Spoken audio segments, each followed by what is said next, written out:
চলো বন্ধুরা, আজ রান্না করি কচুর ফুল। আগে কখনো ট্রাই করিনি, ফার্স্ট টাইম।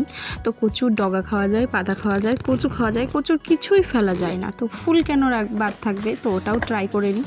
তার জন্য দেখো কচুর ফুলটা কী করে বাছতে হয় আমি একজনের কাছ থেকে শিখে নিয়েছি। তো সেইভাবে কেটে কুটে পরিষ্কার করে নিয়েছি।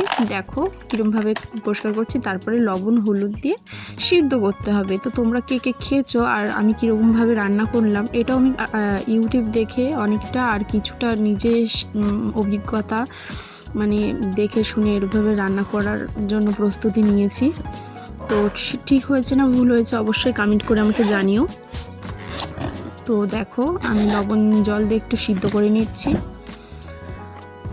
তো তারপরে আমি দিয়েছিলাম কালো জিরে ফোড়ন, দিয়েছিলাম রসুন, শুকনো লঙ্কা দিয়ে তারপরে তোমার ভাজা হয়ে গেছে।